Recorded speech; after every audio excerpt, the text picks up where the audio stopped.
Title track, Purple Rain.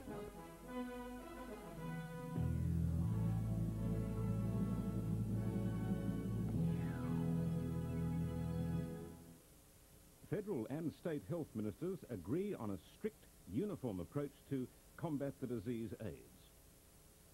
And the Prime Minister receives a hostile reception from rural voters in the New England city of Armidale.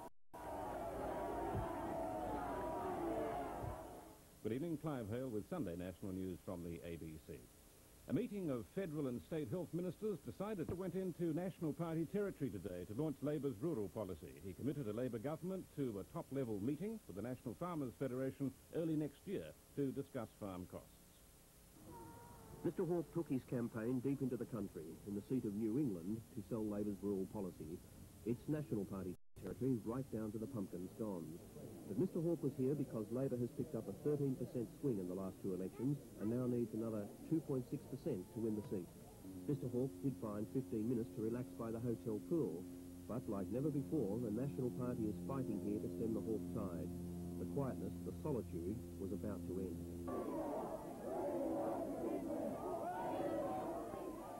Farmers were out in large numbers to demonstrate against Mr Hawke when he arrived to deliver the rural policy speech. About 500 outside, inside 1,000 Labour supporters and a different reception. Mr Hawke addressed himself directly to Labour's opponent, Ian Sinclair. And there is no party in Australia and no Australian political leader more closely identified with the confrontationism and divisiveness which did so much to damage Australia economically and socially for almost a decade. Mr Hawke's key offering was a commitment to a meeting between senior ministers and the National Farmers Federation early in the new year to discuss farm costs. The speech over and Mr Hawke's opponents were still there.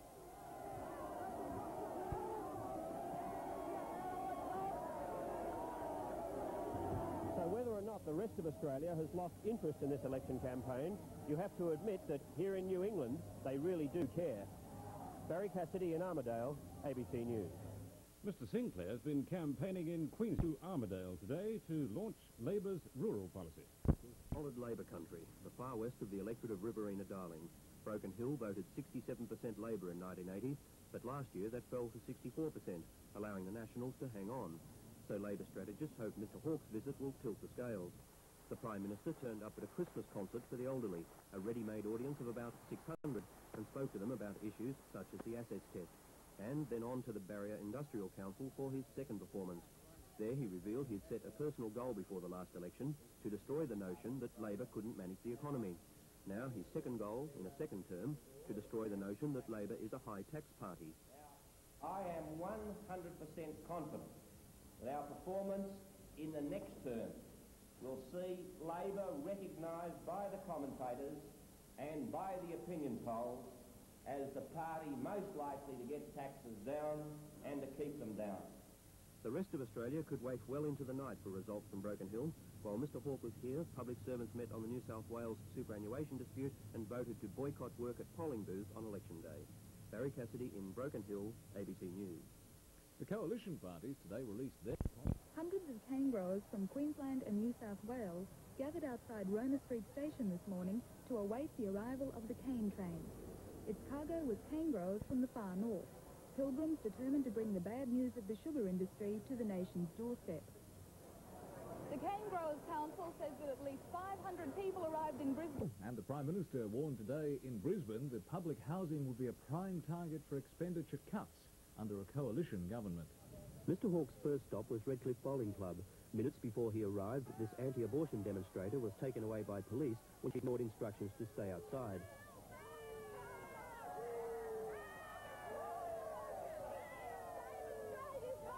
She has virtually followed Mr Hawke everywhere on his campaign trail for 5 weeks. Mr Hawke went to the bowling club to present the Prime Minister's Cup, recently played for at the club.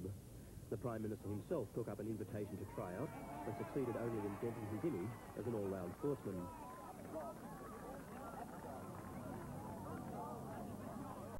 Back at his hotel, he held a news conference to criticise the opposition on the housing issue.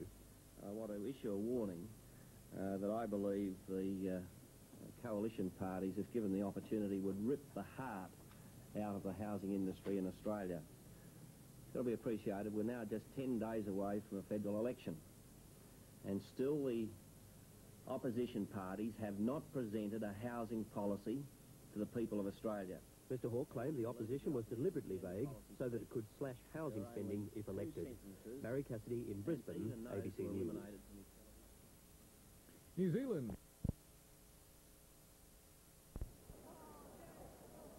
Dutchy Holland to Greenwich, meets him on the full. Now there's a couple of shadows creeping across the middle of the pitch.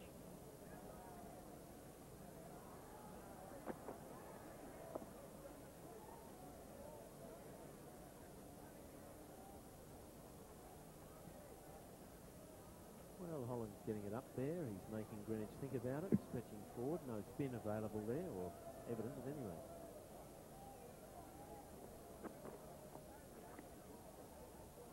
Getting tied up a bit. These shadowy shots remind me a bit of that classic photo at the end of the Tide Test here.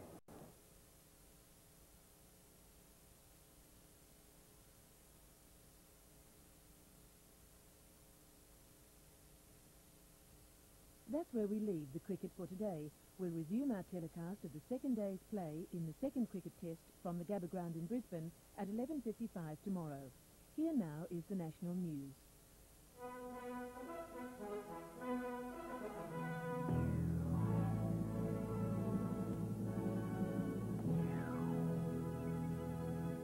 The Prime Minister says the government will consider tax incentives for businesses which back sports.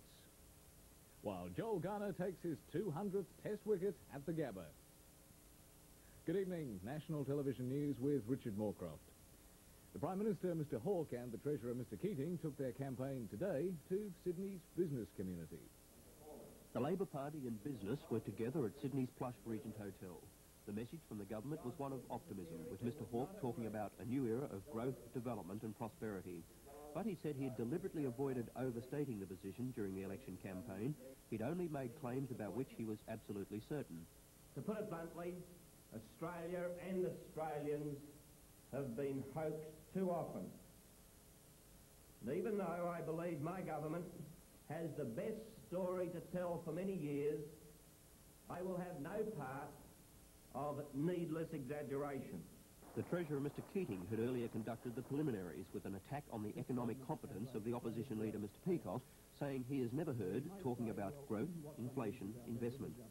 We hear him talk about capital gains taxes, wealth taxes. Mr Peacock rattles off these things like a lift attendant in a department store.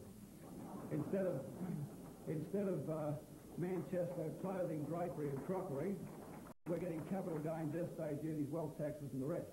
That is his understanding of economic policy. Later, at a reception for Australian sporting associations, Mr Hawke announced that the government would next year consider special tax deductions for companies or individuals wanting to sponsor Australian sport.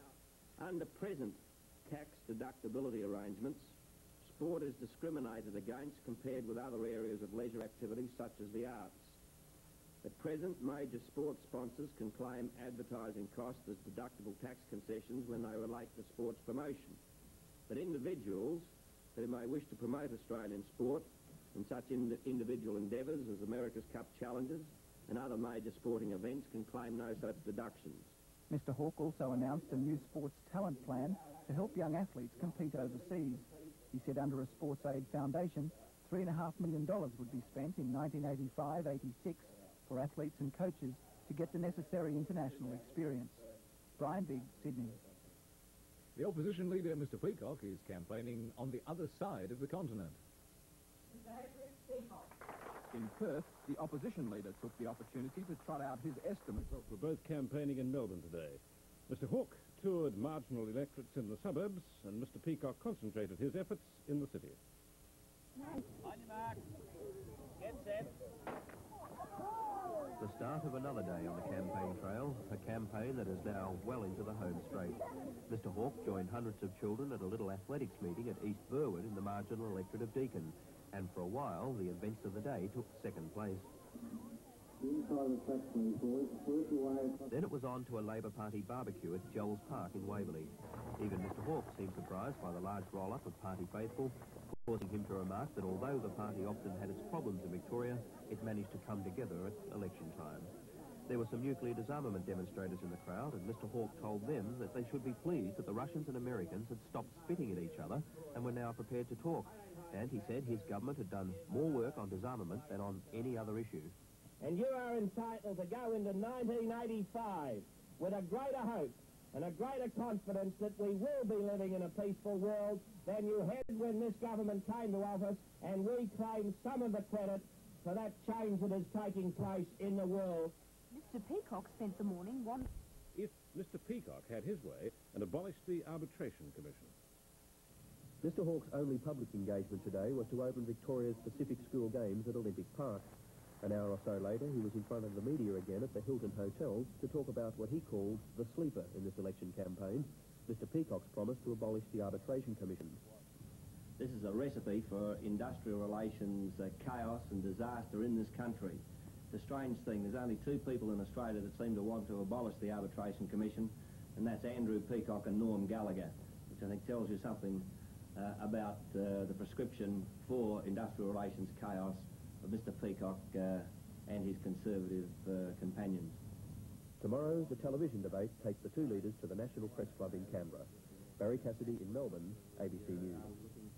The opposition leader, Mr Peacock, today stepped up his attack on the Prime Minister's stance on nuclear disarmament, claiming Mr Hawke had shamelessly propagandised the issue.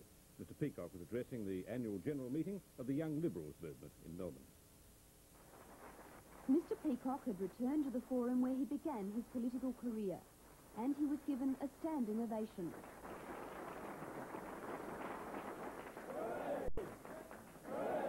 But his wide-ranging address today was geared not only towards the party faithful.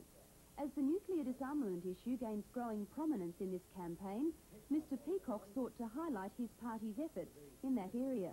He said no one had a mortgage on moral concern in Australia, and Mr Hawke's claim that his government had done more than any other to pursue world peace was a nonsense. But the whole community is concerned about the issue of disarmament. No one wants a nuclear catastrophe.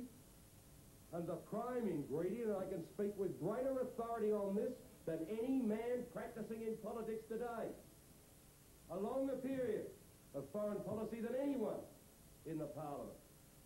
You need consistency, and you need credibility, and you need to actually work at it and not simply propagandise. British campaigners for nuclear disarmament are planning widespread... This is where it will all happen, at the National Press Club in Canberra. Final preparations were being made late this afternoon for an event which is likely to become a key element of future election campaigns. In Melbourne today, both Mr Hawke and Mr Peacock were adopting a relaxed attitude. Mr Hawke had only one appointment on his schedule, a radio interview. He claimed he's quite confident that his government's record will carry the debate, and while journalists might believe the debate is the greatest thing on earth, he didn't think the public would find it so earth-shattering. But he said he had a good story to tell, and he was approaching it calmly. Mr Peacock, after lunch with Liberal Party strategists, said he too was confident, but he claimed the onus was on journalists who'd set the rules for the debate. In fact, the duty is really imposed on journalists now. Let's see if they can ask decent questions which probe and question and analyse policy matters. So Mr Hawke and I are there to answer their questions. If the questions are lousy, hopefully the answers may be a little better. The National Party leader, Mr Sinclair, as Heather Hewitt reports.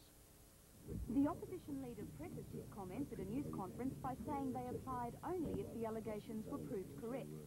He focused on Mr Tui's claim that his phone was tapped at a time when he was talking with lawyers about his defence in a possible High Court action, and the suggestion that Mr Hawke was briefed on a phone conversation between Mr Tui and the Minister for Resources and Energy, Senator Walsh. Mr Peacock said not only had civil liberties been breached, but the Attorney-General, Senator Evans, had wrongly passed on tidbits of gossip from the phone tapping. But Senator Evans has misused information which does not go to the heart of national security. Senator Evans has to come clean. I believe he ought to resign, despite the fact that there is only a few days until the election. And secondly, Mr Hawke owes the Australian people an explanation, and he cannot hide behind not commenting on matters of national security. But Mr Peacock would not rule out the possibility of a coalition government similarly authorising the tapping of Mr Tui's telephone. Nobody is above the law. Everybody, if the national security is being qualified, may have to be, in fact, looked into. Mr Tui says he's considering asking the Victorian Bar Association to reprimand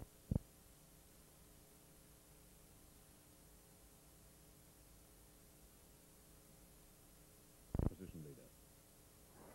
When Hawke decided to call the 1986 election in 1984, he didn't know the extent of hurt out in that community of ours, and now he's feeling it day by day, and you could see on Monday how much he was ruining the decision to call this early election.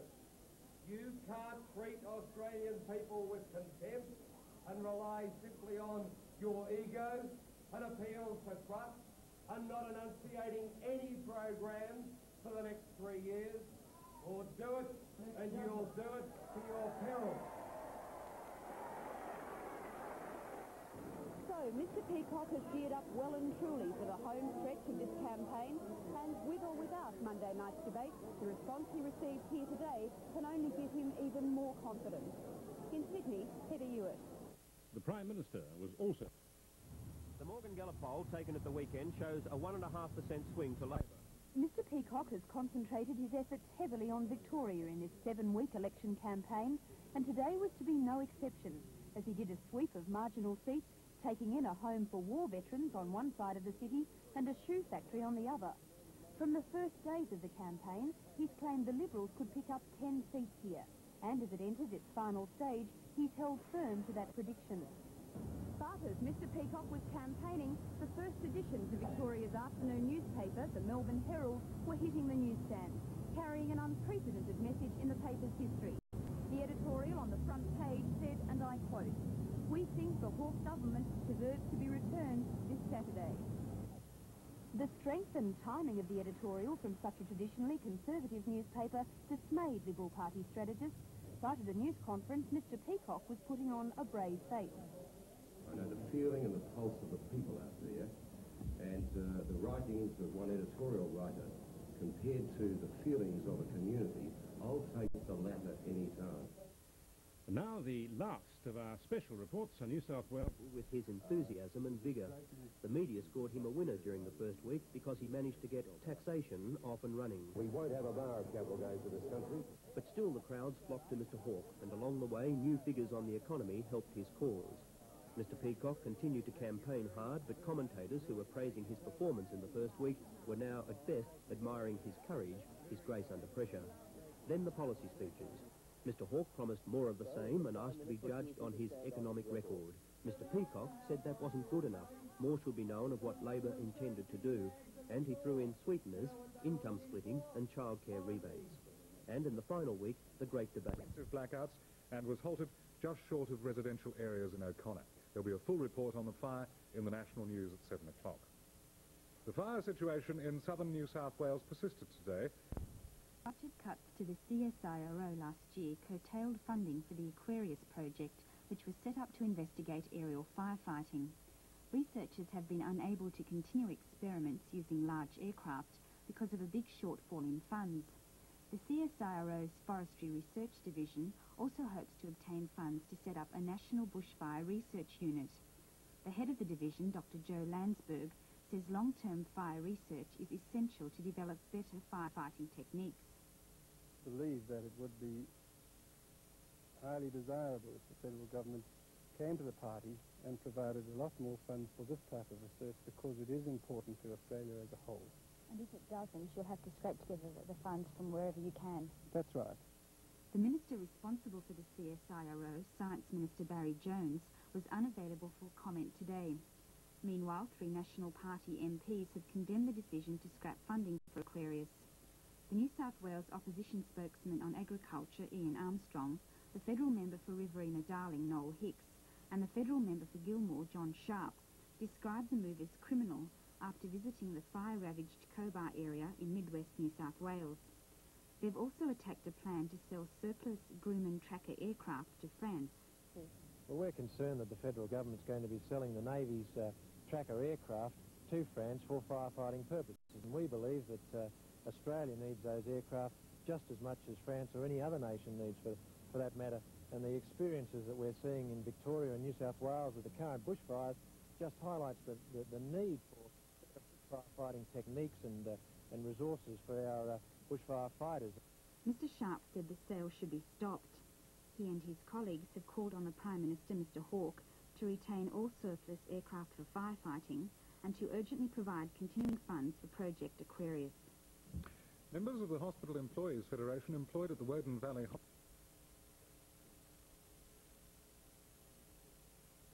The meeting at the Canberra Workers' Club at lunchtime today was told the federal ALP government's prices and incomes accord was farcical.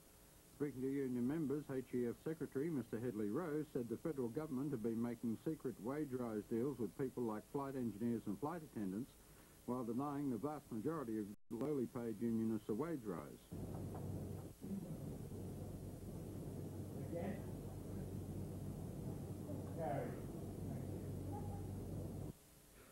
A Canberra magistrate said in court this morning when remanding a man until the middle of May that the wait was disgraceful. The man, Matthias... The continent continued today, the firemen battling to control existing fires and prevent new outbreaks in the face of adverse weather conditions. Hundreds of firefighters are working round the clock in Victoria, southern and western New South Wales, and in the Kalamunda Hills on the outskirts of Perth. In Canberra, a big bushfire broke out near the centre of the capital, threatening suburban homes and cutting off almost half the city's power.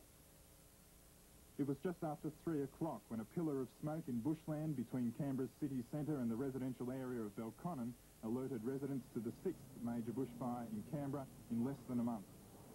The fire began on the western side of Black Mountain as fanned by strong winds raced around its northern flank along the side of Belconnen Way. Then it jumped the road and raced further down the hill to threaten houses in O'Connor. With winds gusting strongly, flames were leaping 10 metres in the air and looked certain to jump this suburban street into residential homes and a handicapped person centre. But firefighters managed to halt the flames on this front here, with spot fires extinguished on the front lawns of some houses, but no property damage reported. Elsewhere on Black Mountain, the fire engulfed a power substation, causing 2 blackouts over almost half the city for about 20 minutes. And it burnt out power lines to Telecom's Black Mountain Tower, putting television and radio stations in Canberra off the air for a short time. The fire continued burning out of control on Black Mountain for about 2 hours, and firemen are still mopping up at the scene. Firefighters spent most of today mopping up after 3 big...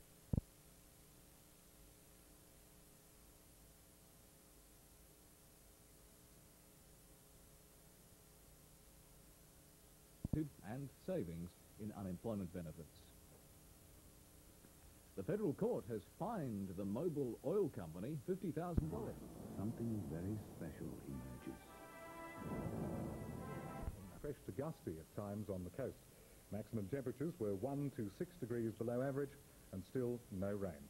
Bateman's Bay and Canberra shared a top today of 23, Yass 25 and Goulburn 21. The lowest temperature recorded overnight in New South Wales was at Perisher Valley with a reading of -1. Today's 3 o'clock chart shows a high pressure centred south of Adelaide with a ridge stretching over to the Tasman Sea and along the New South Wales coastline, resulting in a southeast to easterly airflow over the region.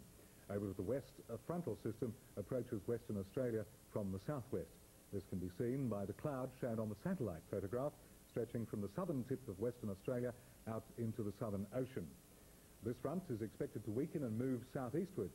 The high, which is expected to dominate local conditions during the next 2 or 3 days, is moving from the south of Adelaide out into the Tasman Sea. If you're travelling to Sydney tomorrow, take your brolly. The forecast is for showers and a top of 22 degrees. Melbourne, on the other hand, will be fine and sunny with a top of 25. Goulburn and the southern tablelands, a cool to cold nights with local morning fogs or highland frosts, a cool to mild day with mostly south to southeasterly winds. The fire danger for the tablelands is still high, as it is for the ACT, where tonight will be cool with some early morning cloud, fine and mild tomorrow, winds mostly light and easterly, a forecast minimum of 9 and a maximum tomorrow of 21. In a few moments, we'll cross back to Richard and Geraldine in Sydney. In the meantime, the outlook for the next 3 days. Good night.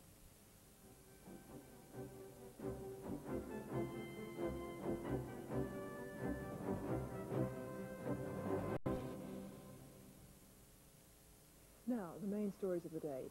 A $100 million insurance... Sacked power workers in Queensland. ACT Electricity Authority employees donated $10,000 and agreed to contribute $5 a week from their salaries until the Queensland power industry dispute is properly resolved. Building workers on Canberra's new Parliament House site also donated $14,000 from union funds, and unionists individually gave a total of $600. The contributions were made at stop work meetings this morning, addressed by Queensland unionist Mr. Glenn Sage. Goulburn Jail's high security unit might reopen soon following a review by the Corrective Services Commission. Gary Dawson reports. The move follows complaints from prison officers that overcrowding at the Goulburn Jail is causing violence. They claim there have been 16 assaults since mid-January, a number of them on prison officers. The Goulburn Jail is all maximum security, and the prison officers claim the worst offenders in the state are being sent here. It's for that hardcore of criminals that they want the high security section reopened. A spokesman for the Corrective Services Minister says the matter is under active consideration, but the overcrowding claims have been rejected. The Minister's office says the current occupancy of 283 prisoners is below the jail's 290 cells. Even if it's decided to reopen the high security wing, prison officers say the jail is already understaffed, and the new wing would require 7 more officers. Teachers from Queanbeyan High will meet again tomorrow to consider indefinite strike action in support of sacked Bega teacher Mr. Richard O'Neill.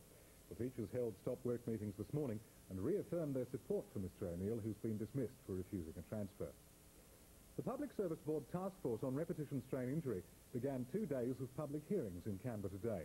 They're looking at ways of combating RSI among public servants. One of the submissions is from 2 Canberra companies developing a device to help prevent repetition strain injury. It's called KeyCare, and it's a watchdog. Pressure pads under the keyboard monitor keystrokes, and if an operator exceeds a safe working limit, it gives a warning beep that continues until the operator takes a break. The limits can be programmed to suit individual operators, depending on the type of work. KeyCare has been developed jointly by 2 Canberra computer companies in response to the rapid increase in repetition strain injury, which now affects thousands of keyboard users. But company spokesman David Gall says the device is only part of the RSI solution. It's attacking only 2 areas, and I think this is important to bring out too, that speed and duration of typing are only 2 factors that appear to be contributing to RSI. Obviously there's the factors that are being addressed by ergonomic furniture, there's stress factors in the work environment and things like this. They've all got to be tackled as well. The Public Service Board is interested in the device and plans a full work trial. Unions and other employers are also keen. The 2 companies, CEA and CompuCat, say KeyCare could be in production by July, selling for about $200. Politicians and some of the famous have been getting their heads together where there was some rain. Nara, up until 3 this afternoon, recorded a fall of 1 millimetre. Maximum temperatures were 2 to 4 degrees below average. Batemans Bay and Canberra shared a top of 21. Yass 23 and Goulburn 18. The high-pressure system to the southeast of Tasmania is circulating a mild and humid easterly airflow over eastern Australia. This, in addition to a disturbance in the upper atmosphere, has resulted in scattered showers over northeastern parts of New South Wales and the ACT. The combination of this humid onshore airstream and the upper atmosphere disturbance has produced some cloud over the eastern half of New South Wales. The cloud over the Bight is associated with a cold front that extends across from West Australia into the Southern Ocean. This cold front will move southeastwards as it approaches the high-pressure system, which is moving only slowly eastwards, and which will continue to circulate humid east to northeasterly winds and cloud over our region for the next few days. Sydney tomorrow can expect showers and a temperature range of 17 to 23. Melbourne tonight 13, with the forecast fine and sunny day tomorrow and a top of 30. For Goulburn and the southern tablelands, mild to warm with scattered showers in the east, winds light to moderate southeast to northeasterly, and a high for Goulburn tomorrow of 22. Canberra and the ACT, cool to mild, partly cloudy with a few showers, chiefly overnight, with light to moderate winds, east to northeasterly, a minimum of 11 and a maximum of 22. The fire danger rating for the ACT is still high. Now, in a moment, we'll rejoin the network. Don't forget the National tomorrow night at 6:30 and our contribution at 20 minutes past 7. But before we go back to Geraldine and Richard in Sydney, the outlook for tomorrow and the weekend. Good night.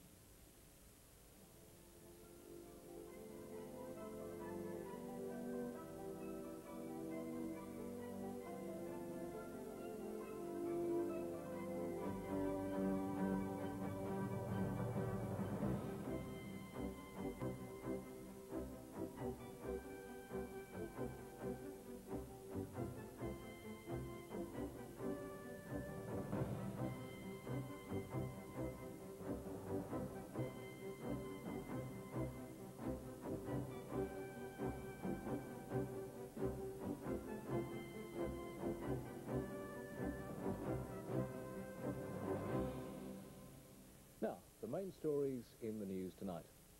Into the Tasman, mostly cloudy with a few showers and local thunderstorms. Winds moderate and southeast to northeasterly. Cooma can expect a top of 20 and Goulburn 22. Now, before we rejoin Richard and Geraldine in Sydney, from the Weather Bureau, a reminder about increased driving hazards due to slippery roads in showers. Do take care on the roads, won't you? And a reminder to you that, in fact, the finale at Regatta Point for the Canberra Festival, the fireworks and rock concert have been cancelled this evening, so please don't find yourself at Regatta Point. Let's go now to the forecast for the next 3 days. Good night.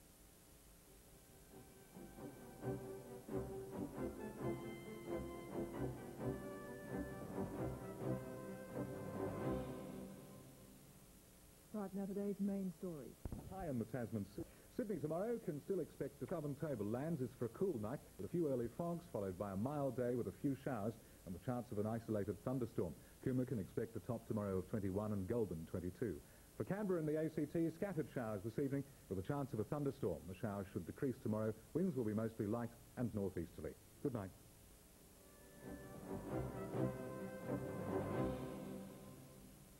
Now, tonight's top stories. The decision to readmit a right-wing union to the... Showers of thunderstorms and early morning fog patches, light northeast to northwesterly winds and a forecast minimum of 16, a maximum tomorrow of 26. In a moment, back to Geraldine and Richard, but first the outlook for the weekend. Good night.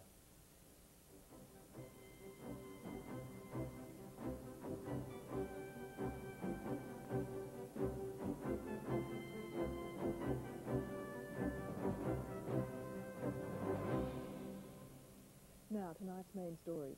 The Fed...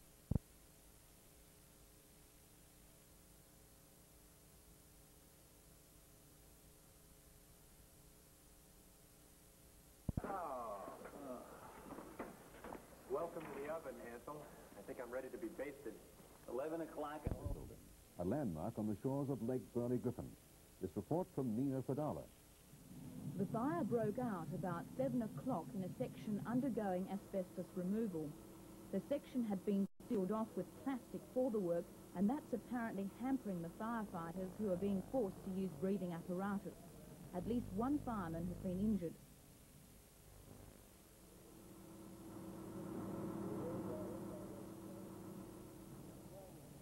Thick smoke is bellowing from the building while firemen use a snorkel to pour water onto the roof. The former Chief Magistrate of New South Wales, Murray Farquhar, has been... The Pollock Bureau has had plenty of practice at funeral arrangements. When Yuri Andropov was buried, it was... I think we know as much as we've seen published. He's been an efficient administrator. He has, in a relative sense for the Soviet Union, tended to liberalise decision-making in industrial and agricultural enterprises.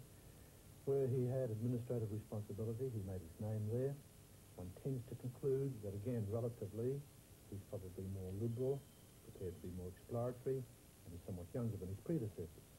But finally, we must also conclude that, especially for a newcomer to the leading position, that the Politburo will be in control, and he will be subject to the power distribution within that, and that's something we don't know a great deal about. So what does that mean, I wonder? Does it mean that there won't be any dramatic changes? I think we can fairly confidently say there won't be any dramatic changes. The decision to go into Geneva, into the arms talks, was a Politburo decision. Mr. Shenenko was scarcely in control of decision-making.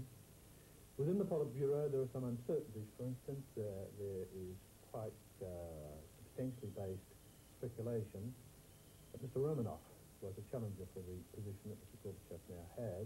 Told reporters, Mr. Gorbachev came to the leadership in an atmosphere of hope and great goodwill. From Canberra, Barry Cassidy. In Canberra, the Soviet embassy opened its gates to various diplomats. Some called to lay wreaths at a memorial set up inside the compound. Others, like Bob Hawke, simply signed the customary condolences book. Mr. Hawke had earlier told reporters Mr. Chenyenko would best be remembered for playing a part in the resumption of disarmament talks. Now he saw some hope that fears of the West held by the older generation of Soviets would disappear under younger leadership. There must be. In the news to follow, no... A millimetre of rain and a temperature range of 17 to 23. Trucks on the open road are 20 to 30 kilometres below those for cars. But who keeps to them? You sit on 80, the car drivers, you go out over double yellow lines, get around you and all this, you know, and they only cause accidents. But if you sit on 95 and the police come along, they knock you off. The inquiry, headed by Thomas May into the road freight industry, largely accepted the idea of speed dispersion, that our roads would be safer if all the traffic travelled at roughly the same rate. Most people don't realise what happens when a semi-trailer starts going up the hill. It's just, you know, well, this one drops dead. It's only gutless off thing. They're putting the speed up to 100 k's, you know, for everything, for the light. I reckon it'd be a lot safer. 100 k's is all right, dude. Got everybody doing the same speed. It's got to be a lot better for everybody. It's argued that lifting the limit to 100 kilometres an hour would not only recognise what most truckers do anyway, exceed the limit, but allow them to travel safely at the speed of cars and provide a more realistic limit which those who now exceed the 100 mark might stick to. There was a time when we used to be courteous and place them round because you could see the road more than what they could, but half of them now, they get impatient, they overtake you on blind corners and so forth, and it's virtually you can see what's going to happen before the car's out and around you, you know. The aim is to reduce the need for overtaking. Most of us know the frustration of travelling for kilometre after kilometre behind a semi-trailer, and I guess most of us blame the semi-trailer driver. But evidence to the inquiry says semi-trailer drivers are safe drivers. In fact, that they're 2.5 times less likely to have an accident. But when accidents do occur, nearly half the fatal ones involving trucks are connected with overtaking. The figure exceeds 50% in rural areas. This compares with roughly 20% for all vehicles. The federal government has agreed to legislate for the registration and licensing of interstate operators and wants the state governments to introduce a graduated driver licensing scheme, as well as relaxing their speed limits for trucks. While the federal government has backed the recommendation, it needs the cooperation of the state and territory governments to actually implement a new speed limit. While they seem to have accepted the idea in principle, many drivers in an industry beset by all manner of regulation across state borders remain sceptical that agreement can be reached. Chris Clark reporting. Well, whether you're 9 or 90, the saying goes that you're never too old to learn.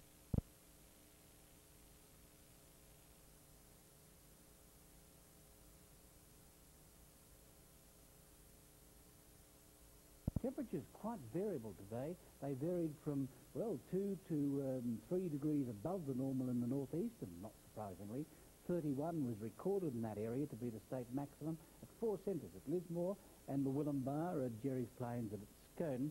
The other extreme of temperatures out here, 6 to 10 below the average. That's because of a cooler onshore stream coming along, which could affect us later in the week, perhaps even tomorrow. 3 was the lowest overnight minimum. That was at 2 centres down there, Thredbo and at Perisher. Now, locally, skies were cloudy at times, but there were a few showers. They were light. Winds were moderate and they were westerly, ahead of us southerly near the coast. Temperatures in our region slightly below the average, despite the fact it was comfortable, by about 1 to 4 degrees. Synoptic chart. Main feature, I think, affecting us at the moment is a belt of high pressure consisting of a trough with a frontal system attached, spreading from north right down the eastern part of Australia, virtually with that rain line into Tasmania. And there is a small depression which could affect us west of Melbourne and, of course, out in the Bight, another high system at the moment. Now, looking from above, the cloud shows round these systems much like this. The frontal system moving away from us at the moment to the east, cloud to the west and up north. And tomorrow we're expecting something like this, the frontal system will have moved away, leaving us in this cool southerly stream onto our region, hence the lower temperatures. Now, the Bureau's forecasts for the next day, firstly for the south coast, there will be the odd shower about, a chance of the odd thunderstorm, and temperatures now at 23, Bega 20 degrees. For the tablelands, rain, but that'll be overnight with the odd thunderstorm. 18 is expected maximum at Cooma and at Goulburn. For the slopes, rain mainly tonight, Albury 22, the same at Wagga. For Gippsland, we're expecting a cool and mostly cloudy day with some periods of rain. Orbost, a maximum of 18 degrees, and the ACT, cloudy with some showers, chance of thunderstorms tonight, and our temperature range 10 to a maximum 18. Hope you enjoy it. As a result of electrical storm interference last night, we'll be rescreening The Woman in White tomorrow night at 11:35 in place of the cricket.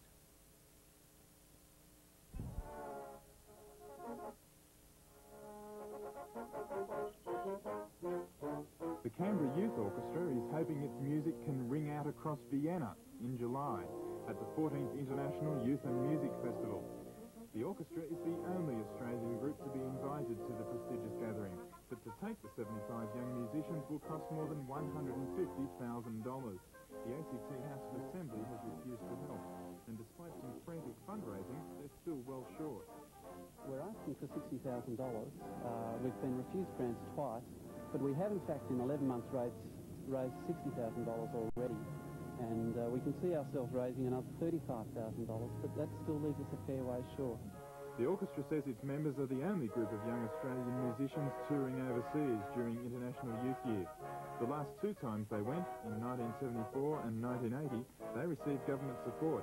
They've requested an audience with the Prime Minister to put their case yet again, but so far there's been no response. The group rejects claims that it's elitist and should be able to pay its own way.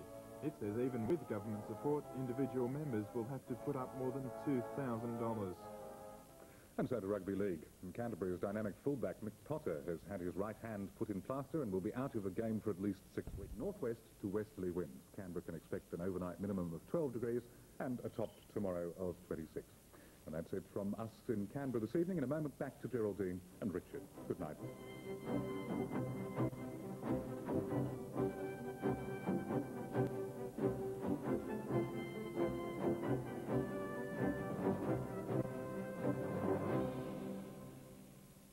Now, here again are the main points from tonight's edition.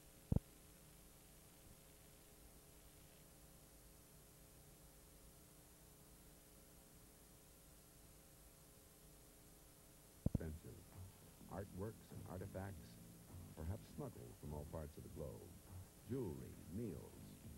You can get an ice cream for only $5. When we cross over Santa Monica Boulevard, we enter a new territory where the choppers live. And the most exclusive territory of all is Bel Air.